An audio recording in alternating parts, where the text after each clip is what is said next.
जटिल समस्या हो या भाग्य बाधा हो, व्यापार, नौकरी, शादी की समस्या, करियर की चिंता हो या वैवाहिक जीवन में हो सुख का अभाव, पाइए अपनी समस्त ज्योतिषीय तथा वास्तु समस्याओं का सरल, चमत्कारी, प्रभावशाली समाधान।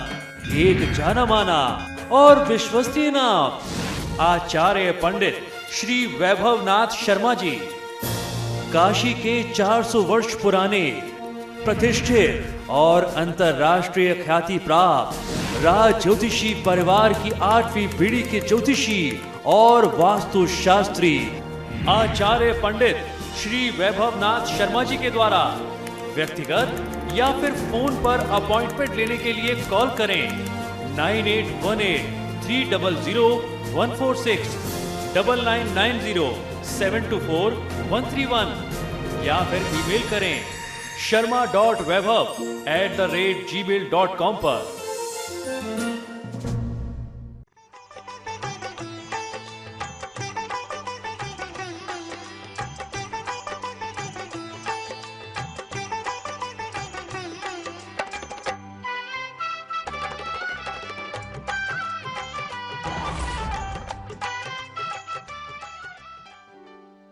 नमस्कार, स्वागत है आपका हमारे खास कार्यक्रम में और मैं हूं आपके साथ दिव्या। चैत्र नवरात्र के साथ ही माता के आगमन और आराधना की तैयारियां शुरू हो गई हैं। साथ ही शुरू हो रहा है नया साल और नया संवत भी। जी हां, नव संवत्सर शुभारंभ हो रहा है। ऐसे में नव संवत्सर का क्या है महत्व, कैसे करें नव संवत स्वागत और पूजन, क्या है नव संवत का वर्षफल और चैत्र नवरात्रि में घट स्थापना का पावन मुहूर्त क्या है, ये सब जानेंगे हम अपने कार्यक्रम में। तो चलिए शुरू करते हैं हमारा खास कार्यक्रम नव संवत्सर शुभारंभ। क्या है नव संवत्सर का महत्व, कैसे करें नव संवत्सर का स्वागत, तो जानिए पंडित वैभवनाथ शर्मा से क्या है नव संवत का वर्षफल और घट स्थापना मुहूर्त।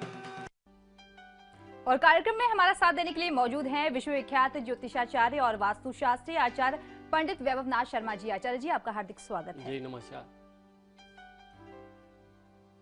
तो चलिए कार्यक्रम की शुरुआत करते हैं। जैसा कि चैत्र शुक्ल प्रतिपदा से नव संवत्सर आरंभ होता है, यानी कि नव वर्ष की शुरुआत होती है, तो आचार्य जी से सबसे पहले हम जानेंगे, आप दर्शकों को जानकारी देंगे वो कि वर्ष प्रतिपदा यानी हिंदू साल के पहले दिन का धार्मिक महत्व क्या है।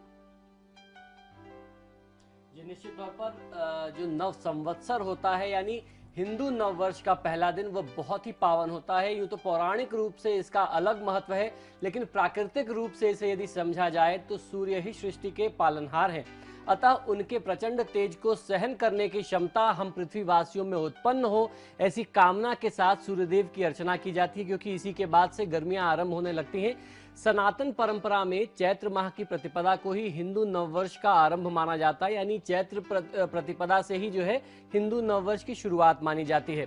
इस दिन नए वस्त्र धारण करके तांबे या पीतल के पात्र से उगते हुए सूर्यदेव को अर्घ देना, सूर्यदेव को अर्घ दे करके सूर्यदेव का स्वागत कर उनकी पूजा आराधना करते हैं। सूर्योपासना के साथ साथ पारिवारिक व समस्त प्रकार के सुख, संपन्नता, आरोग्य, समृद्धि और पवित्र आचरण की कामना की जाती है। हिंदू नववर्ष के रूप में चैत्र शुक्ल प्रतिपदा की तिथि में यह संपूर्ण भारत भर में मनाया जाता है। इसी पर्व को कहीं आप देश में दक्षिणी क्षेत्र में साउथ इंडिया की तरफ आप इसी पर्व को युगादि के नाम से जानते हैं, यानी युग के आरंभ का ये दिन होता है, और कहीं इसे गुड़ी पड़वा के नाम से जानते हैं। पश्चिम भारत में खासतौर पर मुंबई और गुजरात की परंपरा में इसे गुड़ी पड़वा के नाम से जानते हैं। वहीं पश्चिम भारत में इस दिन घर घर में विजय के प्रतीक स्वरूप गुड़ी सजाई जाती है और उसकी हर प्रकार से पूजा की जाती है। उसे नवीन वस्त्राभूषण पहना करके शक्कर से बनी हुई आकृतियों की माला धारण कराई जाती है। पूरन पोली और श्रीखंड का नैवेद्य चढ़ा करके श्री नवदुर्गा, भगवान श्री रामचंद्र जी एवं राम भक्त श्री हनुमान जी की विशेष पूजा आराधना की जाती है। इसी तिथि में सुंदरकांड, राम रक्षा स्तोत्र और देवी भागवत के मंत्र जाप का बहुत ज्यादा खास महात्मा होता है। जो भी जातक, जो भी साधक इन दिनों में देवी की आराधना करता है, भगवान श्री राम और हनुमान जी की आराधना करता है, तो जीवन के सभी कष्ट दूर होते हैं और आपको हर प्रकार की संपन्नता और सुख की प्राप्ति होती है।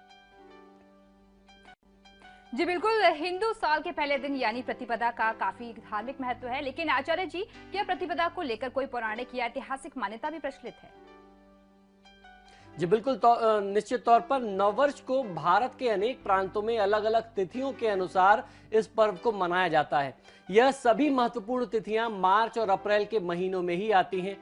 इस नववर्ष को प्रत्येक प्रांत में, भारत क्योंकि विभिन्न प्रांतों और विभिन्न धर्मों का एक क्षेत्र है, तो हमारे इस भारतवर्ष में अलग अलग प्रांतों में मार्च से अप्रैल के बीच में नए साल मनाए जाते हैं। हर व्यक्ति अपनी जो उनकी अपनी धर्म परंपरा है उसके हिसाब से मनाते हैं।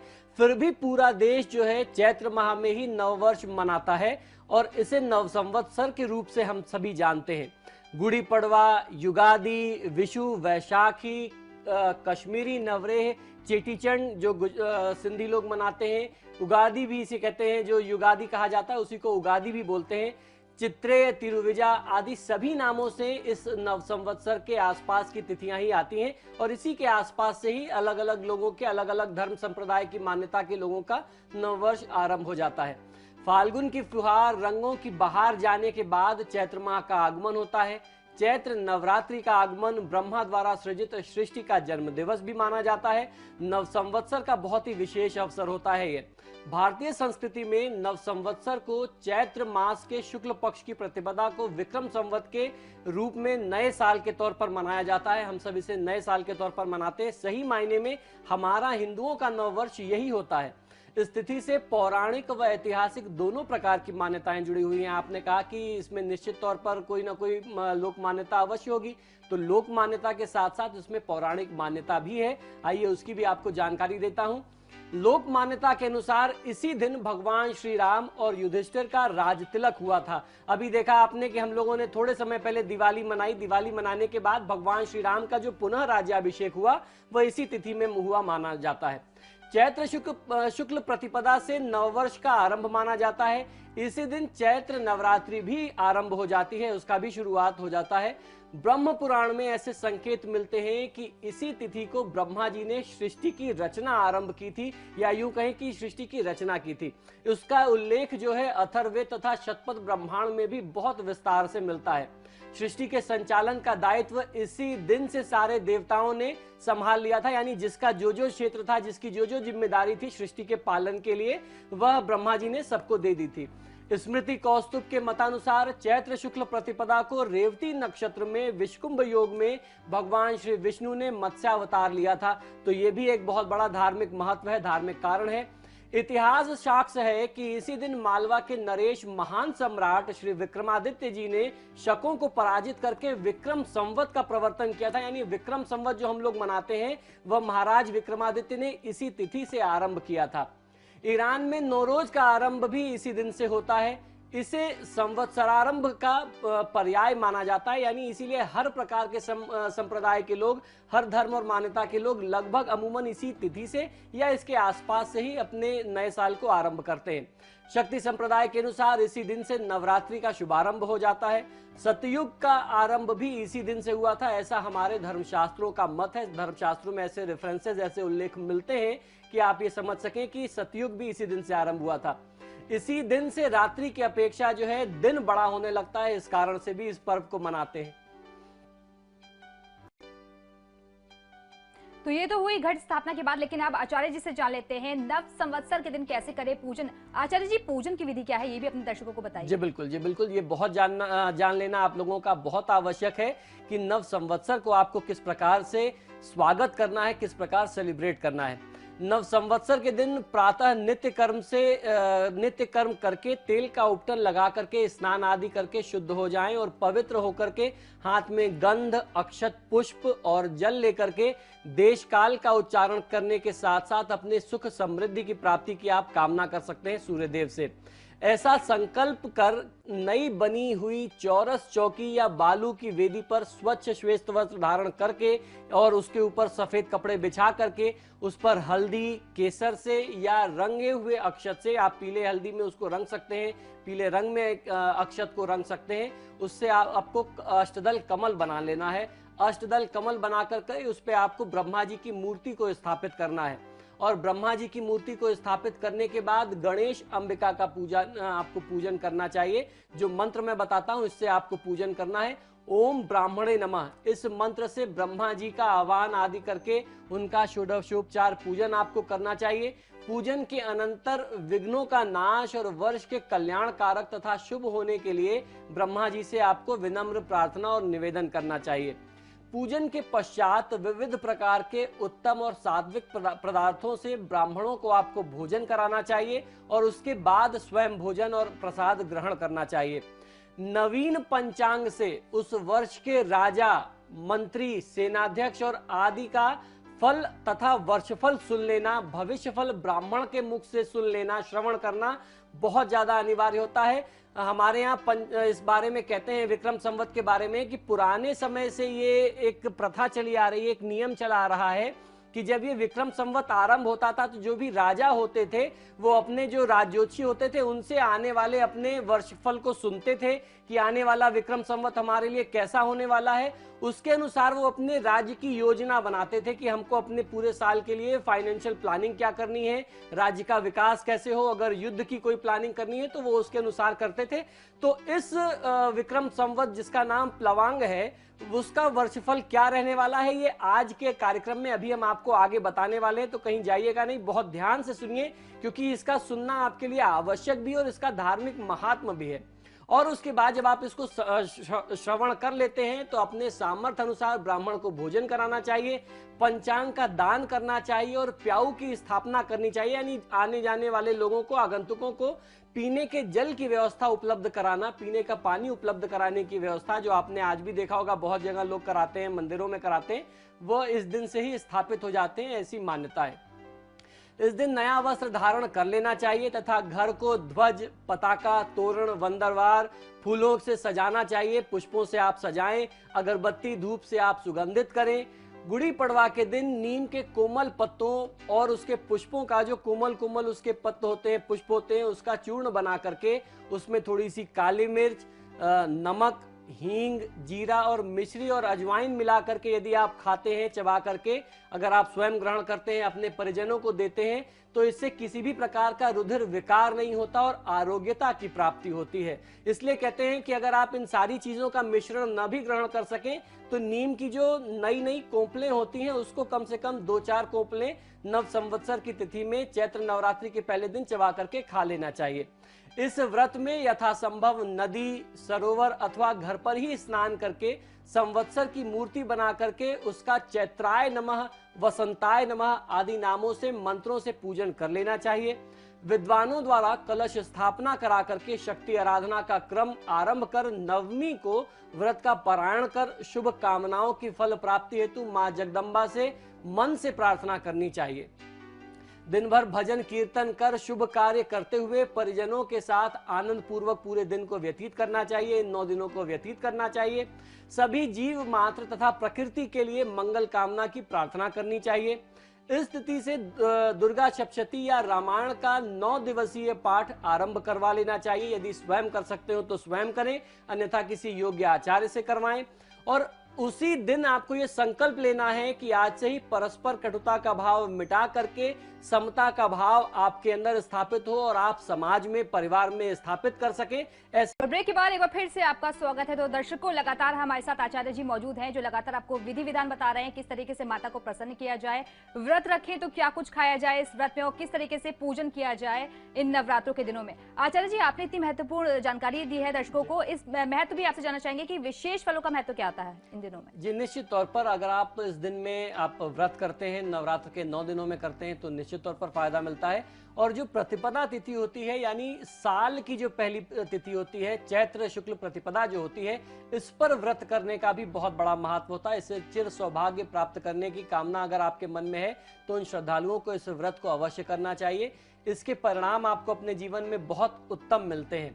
खासतौर पर जिनकी कुंडली में वैधव्य योग होता है, अर्थात जिन महिलाओं की कुंडली में विधवा हो जाने का योग होता है, पति सुख नहीं लिखा होता है, उनको चैत्र शुक्ल प्रतिपदा यानी जो वर्ष का पहला दिन होता है हिंदू नववर्ष का, नव संवत्सर का, उस तिथि का व्रत अवश्य करना चाहिए। यानी नवरात्र का पहला दिन का यदि आप व्रत करते हैं तो वैधव्य योग आपकी कुंडली में यदि किसी भी प्रकार के अशुभ ग्रहों के कारण बन रहा है तो वह योग समाप्त हो जाता है। इस व्रत को करने से धार्मिक, राजनैतिक, सामाजिक, व्यवहारिक आदि हर प्रकार के कार्य सिद्ध होते हैं। आपको जीवन के हर क्षेत्र में खूब सारी सफलता मिलती है, चाहे वह राजनीतिक क्षेत्र हो या सामाजिक क्षेत्र हो, आपका व्यापारिक क्षेत्र हो, परिवार में आपकी पद प्रतिष्ठा बढ़ती है, समाज में पद प्रतिष्ठा, मान सम्मान, यश कीर्ति की प्राप्ति होती है। इसके साथ साथ इससे वर्ष पर्यंत घर में सुख, शांति और समृद्धि बनी रहती है।